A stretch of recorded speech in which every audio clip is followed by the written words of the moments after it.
Welcome to the Deep Dive. Today we're getting into something absolutely critical for commercial spaceflight safety. That's right. We're talking about how operators figure out what could happen if a launch or reentry doesn't go according to plan. Specifically, the trajectory analysis for malfunction flight. This is, well, it's fundamental for keeping the public safe, and it's a huge part of getting a launch license. Exactly. It's all about answering that what if question in a very rigorous way. What path might the vehicle take if something goes wrong? And understanding how they plan for those possibilities. So for this deep dive, we're leaning on the regulations themselves, right? Yeah, primarily Title 14 CFR Part 450 and specifically Section 450.119. We'll also pull in some context from the final rule discussion and the streamlined launch requirements where they touch on this specific section. Okay, great. So section 450.119, it says pretty clearly that the flight safety analysis must include this malfunction trajectory analysis. Why the strong emphasis? Why is it mandatory? Well, the core idea, is to really characterize how the vehicle might fly if there's a malfunction at any point. It's not about knowing exactly what will fail, but about understanding the envelope, the range of possible flight paths under, let's say, off-nominal conditions. So defining the edges of potential trouble, essentially. Okay, so if I'm an operator and I'm applying for my license, what do I actually need to show the FAA regarding this? Good question. There are a few key things. First, you've got to submit a detailed description of your methodology. Oh, you do the analysis. Exactly. How you characterize the vehicle's behavior during a malfunction. And that ties back to another section, 450.115C, which covers analysis methods more broadly. The FAA needs to see your process, not just the final number. Right. Show your work. Makes sense. What else? Second, you also need to describe the methodology you use to figure out the limits of a useful mission. Again, same reference, 450.115C. Okay. Limits of a useful mission. That sounds important. What does that actually mean in this context? It's a really interesting concept. Basically, it's the point where the original goals of the mission just can't be met anymore. Ah, okay. And so the focus has to switch entirely to safety, to mitigating hazards. Think about maybe a cargo delivery mission to a space station. Right. If a major propulsion issue means you can't possibly rendezvous, even if the vehicle is still flying somehow, you're likely past the useful mission limit. The priority shifts. Got it. So the original purpose is off the table, and now it's all about managing the situation safely. And what about the data? What underpins all this analysis? Yeah, the regs demand a detailed rundown of all the input data you're using. Okay. And this covers quite a bit. Like what specifically? Let's break that down a bit. Sure. So you need the vehicle's basic characteristics, Okay. Aerodynamics, mass properties, how the engines perform. The fundamentals of the rocket itself. Right.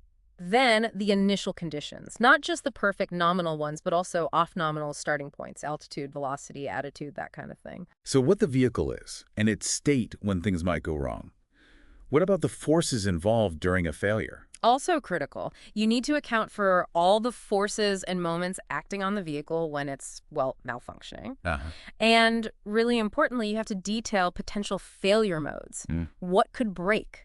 And how would that failure affect the trajectory? That sounds like where the real engineering deep dive happens. Yeah. Thinking through engine failures, control surface issues. Exactly. Like what if one engine cuts out unexpectedly? That creates asymmetric thrust. It could cause a tumble. Need to model that. You can just picture the simulation teams working overtime on this stuff. Any other data points needed? Oh, yeah. Environmentals are key. Wind, atmospheric density, these can seriously change where a troubled vehicle ends up. Sure. And finally, how the flight control system itself might respond. Will it try to correct? Could it, in some cases, maybe make things worse? Wow, okay. That's a comprehensive list. Yeah. It feels like you're trying to model the whole system interacting under stress. That's a good way to put it. You mentioned limits of a useful mission again. There's a specific point the FAA makes about what isn't considered useful, right? Yes, and it's a really important clarification. The FAA explicitly states that just collecting data about the failure itself does not count as a useful mission. Ah, okay. That's significant.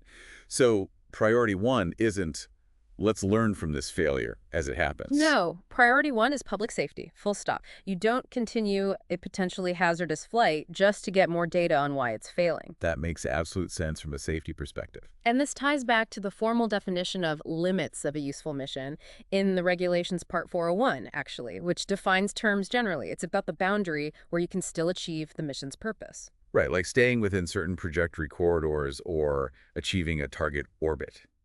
We touched on similar ideas for normal flight analysis in an earlier deep dive, too. Exactly. Section 450.117 covers the normal flight side, defining those operational limits. So if a malfunction pushes you outside the useful mission limits, Then it's all hands on deck for hazard control.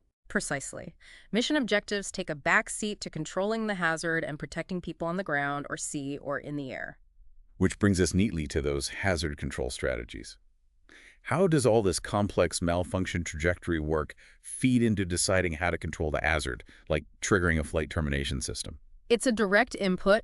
The analysis tells you where the vehicle might go if things go wrong, and how quickly. Okay. So if your analysis shows, say, a credible scenario where a malfunction could send the vehicle towards a town, that strongly informs the need for and the timing of a hazard control like flight abort. Right. Operators have to consider the time and space dimensions, the temporal and geometric extent of these malfunction hazards when they set their flight safety limits. That's right there in 450.108. So knowing the potential path and timing of a failure directly shapes the safety response plan. Makes sense.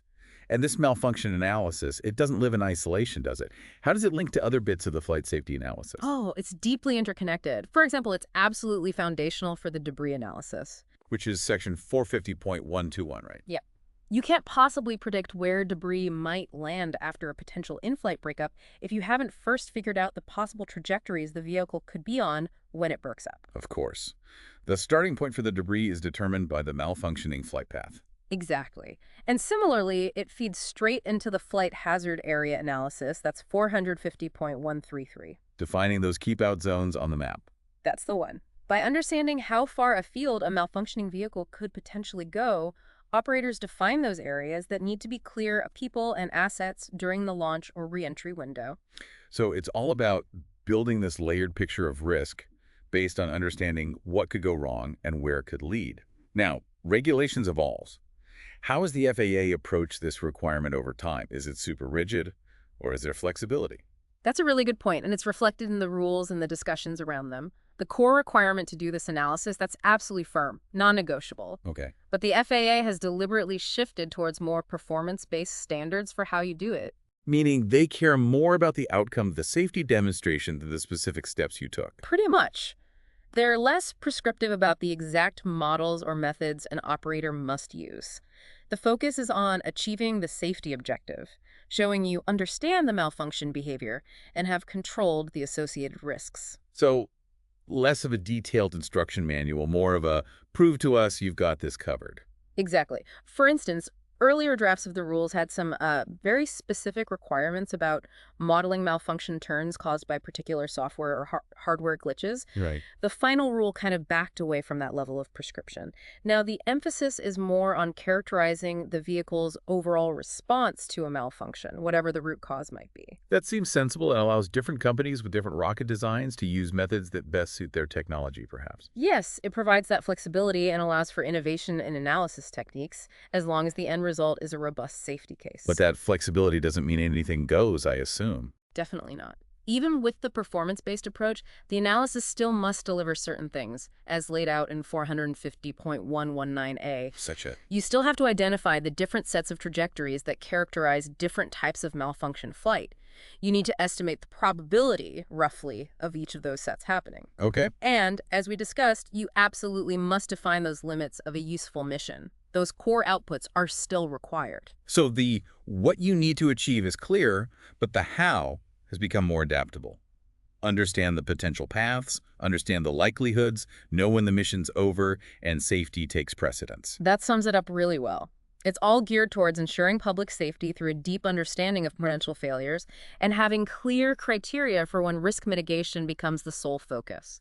This has been fascinating. It really pulls back the curtain on a crucial, maybe less visible, part of making commercial spaceflight safe. The sheer amount of analysis involved is, well, it's impressive. It really is. This malfunction trajectory analysis, based on solid methods and tons of data, it's not just paperwork.